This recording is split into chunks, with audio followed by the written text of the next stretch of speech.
So if each person and business had a couple of channels on the Lightning Network, you could maybe support a mid-sized city, not a country, and not a world. Bottom line is the Lightning Network does not scale. And this is not to bash Bitcoin. I love Bitcoin. I just wanted to share that because people actually think the Lightning Network or Strike are actual competitors to any type of payment crypto asset. No, not even close. And as we think about what we've done in the last year, as we've turned this fiat-based payment system on with crypto and digital assets, 25% of our volume on the network now is done with our on-demand liquidity product, which is putting XRP on these rails, driving settlements and the movement of value extremely fast, extremely efficiently, in a way that is absolutely documented and is done with a very much of an environmentally green approach behind all of it. So we're excited about where this goes, but the fiat basis of what we started is important. So this element of traditional finance and the role in all that we're trying to do is still important. If we do our job and bring traditional finance along with what we're trying to do here, wow, it is an absolutely open field to run on. And we're very much seeing that open field running right now for all of us.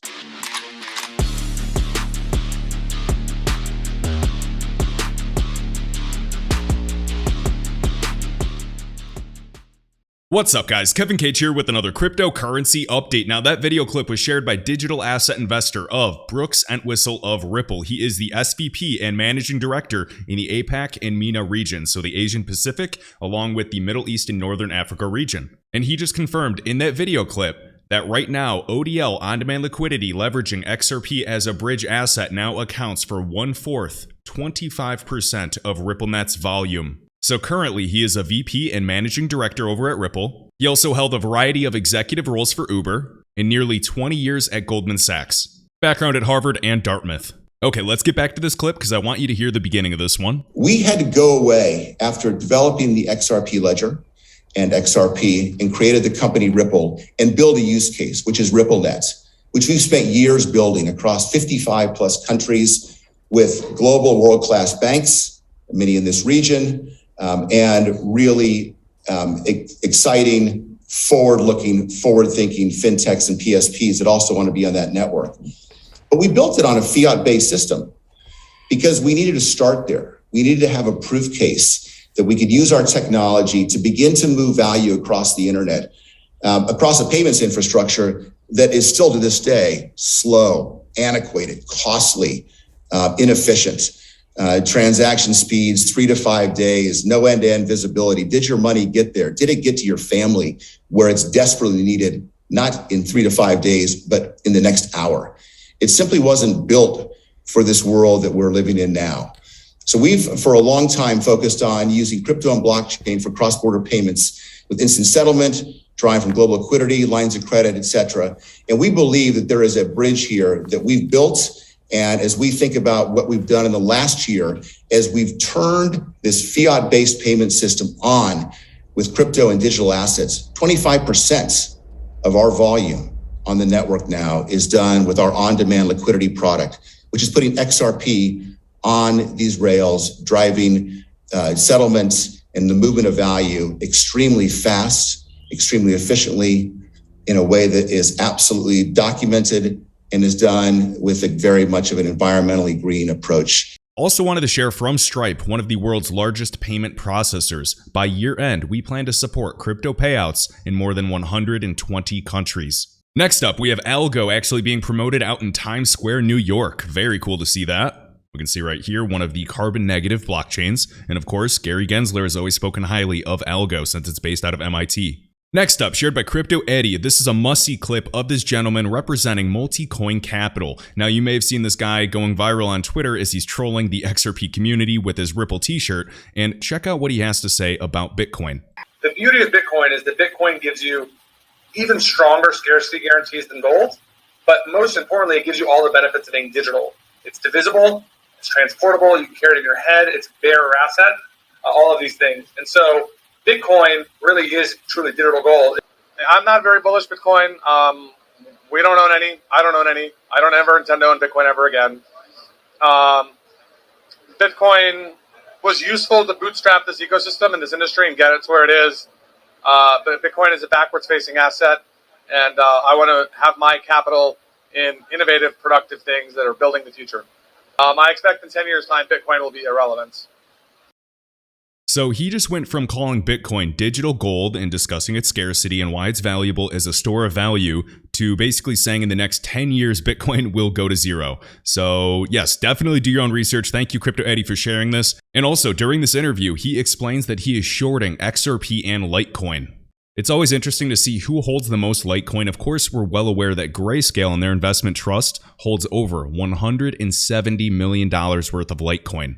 It's always interesting to me, and although some of us, may not be into all these legacy tokens anymore with newer technology, it is crazy to me that Ethereum Classic, their trust, holds over $400 million. So they're still holding Bitcoin Cash, Ethereum Classic, Litecoin, $50 million in Zcash, and about $15 mil in Stellar. And of course, they have some other diversified products. I cannot wait for them to list API 3 because, of course, Grayscale, their parent company, is a big investor into API 3. Their vesting period is a total of 3 years, so we are getting close. And speaking of multi-coin capital, look at this. Matthew Liny, August 2017, they released this case study of Ripple and XRP, knowing full well that they had an open short preventing the rise of XRP back in January of 2018. So we can see multi-coin capital, August of 2017. They go on to say, in the case of XRP, we believe that the token holds little utility beyond payment of negligible fees and thus is unlikely to maintain and build value in the long term. While we expect that XRP tokens will continue to see price spikes as Ripple Inc. makes announcements, we don't believe that the fundamentals of the protocol will build sustained value for XRP. Now, what's funny to me is they were shorting XRP at this time, and even in 2018, XRP still went to an all-time high of $3.84 before there was on-demand liquidity, before XRapid was even live. There was no Ripple involvement to make that price go up. Markets and assets, they rotate, they take turns. There's a variety of alts that never even had actual use cases, and they rocketed 1,000%. Whether they're hedge funds and different trading bots, this market takes turns, and history has shown us that again and again. So if XRP reached $3.84 before any actual utility, and now we are in more patents than ever before, we are live with ODL, roughly 24 corridors, right now using XRP as a bridge asset, and accounts for 25% of all RippleNet volume. And although the SEC is coming after Ripple and, most exchanges are playing it safe and delisting XRP, the barrier to entry to get into cryptocurrency today is improving day by day. It is significantly better than 2017 and 2018. There are more wallet holders. There's more volume on the XRP Ledger's native DEX. There's DeFi capabilities coming. There are more exchanges still trading it. And I'm hoping that Flare Networks does very well when they launch this July. Now I want to go over this quick thread of Ashish Birla, general manager of RippleNet, seeing some tweets comparing Lightning-based cross-border payments, the application, to Ripple's ODL solution with XRP. More players focused on this problem is a good thing for the industry in my opinion, but let's clear up some misconceptions. Keep in mind that using digital assets is one component of the on-demand liquidity solution. Our team has built expertise in markets against these super hard fiat destination currencies, the Philippine peso, the Mexican peso, etc. We solve the challenges with liquidity to ramp up hundreds of customers over the years. Crypto markets have historically been more volatile than fiat, of course, because it has less liquidity, it's still nascent, and delivering reliable foreign exchange or FX rates with crypto, liquidity takes time to hone and perfect. And do you guys remember in 2019, the end of year right before the big 2020 crash that we witnessed, it was, I think, both Monica Long and Michelle Bond of Ripple. They were talking about the importance of depth of liquidity within order books, and they said that if you see an asset crash hard, but then somehow still recover and get very tight spreads later on, that's a sign of a maturing asset. And although some people like Multicoin Capital, they don't believe in XRP, they don't even believe in Bitcoin, and they're just going to be focused on some other new assets because that's what venture capitalists make the most on now, is investing into these early token sales. But on the other side of the coin, you have Dan Moorhead of Pantera Capital, the first and one of the largest cryptocurrency hedge funds. He said in video, even with Tony Thinking Crypto on YouTube, that he believes XRP will still be in the top 10 in the next decade. He didn't seem to believe that XRP was going anywhere. He believes it's here to stay. And I don't think he's necessarily a maximalist. I think he believes the future will be multi-chain. And that's my thought. So as liquidity grows, the entire market becomes more efficient and cheaper, obviously, because there's going to be plenty of sell and buy orders at a variety of price points to serve the long tail of destinations that need it most. So we have this chart, and this is the number of cryptocurrency exchanges dating back to 2013 and their overall growth and trajectory all the way up until mid-2021. A big growth, correct? There's more pairs, there's more liquidity, and liquidity begets liquidity. Now we also see down below the market capitalization of the top 100 coins dating back to mid-2013 all the way up until I'd say mid-2021. Seems like there's an obvious correlation. Sheesh goes on to say, fiat on and off ramps are no simple task. Finding and integrating reliable receivers for payouts who want to work with crypto is very difficult. We have over 20 plus ODL markets open and are continuing to push on this lead. We're also building redundancy in core markets. Very important. Regulatory concerns, no surprise here that there are countries where it takes years to get regulators comfortable with crypto. Some of the forward-facing nations include, I'd say, Singapore, Japan, the United Kingdom, a variety of regions in the APAC region, even Australia. Bottom line is the United States is behind. Swapping just the crypto part of the solution is essentially like suggesting that GM just uses an Energizer battery and is ready to compete with Tesla. There's a lot more to consider. Now, this is one of the best threads I've seen explaining the Lightning Network of Bitcoin along with Strike. Now, if you have time, go read this. This is going to really give you a much better understanding of why I kind of laugh at the idea of Lightning Network taking over. I'm a believer that the future is going to be multi-chain. XRP is nearly 10 years ahead of a variety of competitors in terms of liquidity. It doesn't necessarily matter if the throughput of a token, the TPS is 1 million transactions per second, and it's super, super close to zero or free or a fraction of a penny. Liquidity matters, and that is the hardest part in this adoption curve, and that's something that XRP has. Now, you can believe that there's going to be some blockchains that beat others. I think we're too early in the space to say this is a killer of this and this crypto will beat this crypto. I think it's going to be multi-chain. And to understand how fragmented this ecosystem is, not even in payments, but overall just Web 2 infrastructure, we have a long way to go. So I don't really see it as cryptos competing with each other. I see it as cryptos improving one another.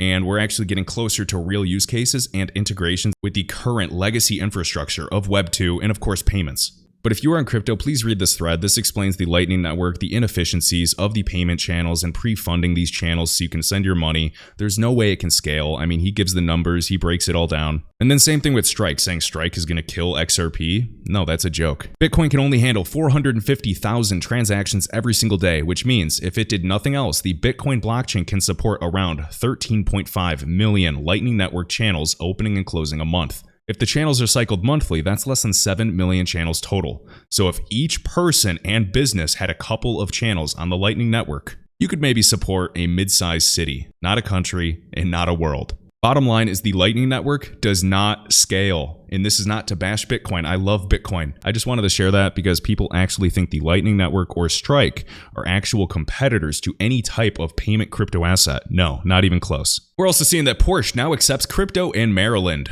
And this is a great infographic explaining Web 1, Web 2, and Web 3. So notice Web 1, you have a username and password. Web 2, you can actually sign in, you can actually interact with the web page and publish things. And now Web 3, it's as simple as connecting your wallet. You don't have to remember 900 passwords. You can really just connect your wallet, and it reminds me of NFT.com with the analogy of using your NFT.com Genesis key as a single sign-on authentication to get in. And of course, it can act as a variety of things. It's a utility-based NFT. This is going to be the future. If you have your private keys, you're going to be able to sign into any of these accounts. They're all going to be significantly more interoperable. We never know exactly how it's going to play out, but we can see the big picture, and this is why I focus on the macro. We also see that Algorand is going to be listed on FTX and FTX US very shortly. And also, Anders L., the new owner of Twitter, hates the SEC just as much as the XRP community. Amen. And next up, we're going to finish up with this. This is arguably the most important piece of news I want to share today. So, Casper is confirmed to have 10 more crypto exchange listings coming, some of those being tier 1 exchanges. We've already seen Casper, CSPR, in the code of Binance. We know it's going to be listed on Gemini.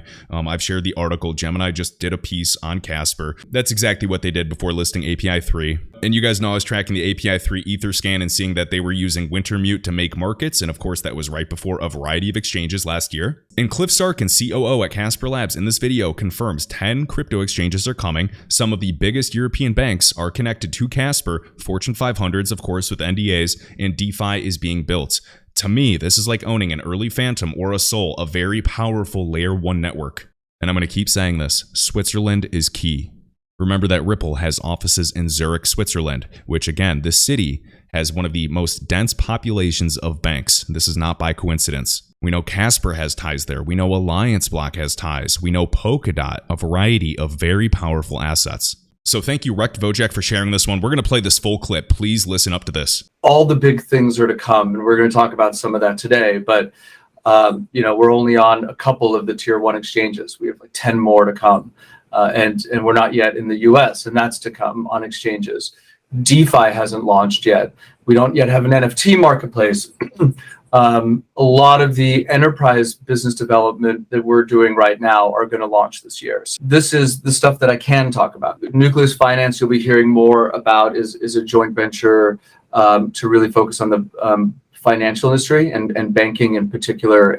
Other things in the banking world that slow the process down and make it more expensive. The ones that I can't talk about are names that everyone's heard of.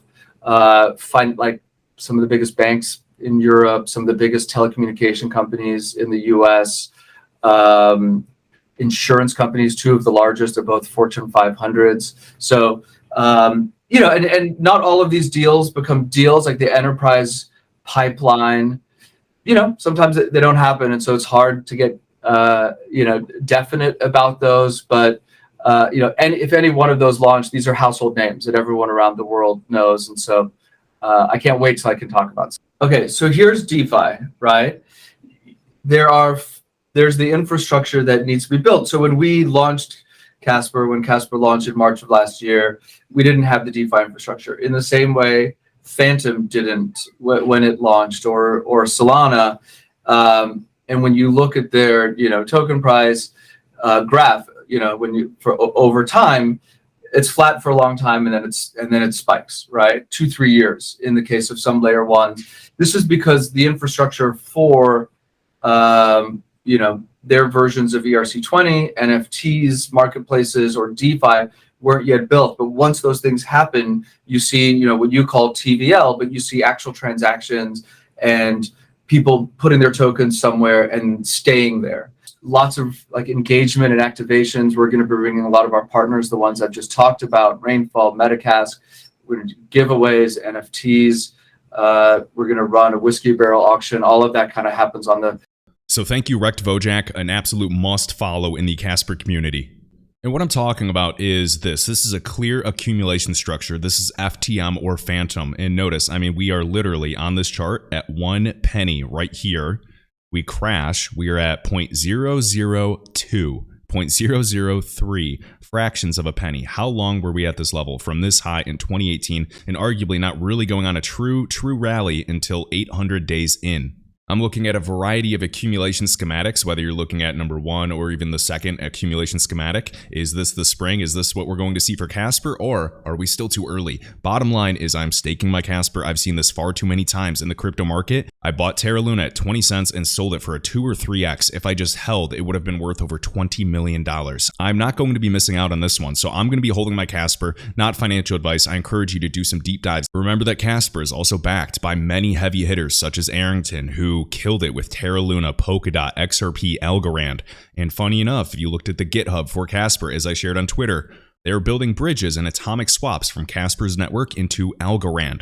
So there are going to be some big partnerships in the future. And you guys heard that video. He said household names, one of the largest telecom companies. And of course, in previous video clips, we've seen them discussing asset tracking, supply chain management, healthcare. And of course, they are already live today with tokenizing IP, intellectual property. I think it's a very exciting future for Casper. Yes, I want it to take off now. I'm sick of waiting, but I'm going to be making the most of it. I'll be accumulating, and I'll be covering it more because I do expect some very big things coming.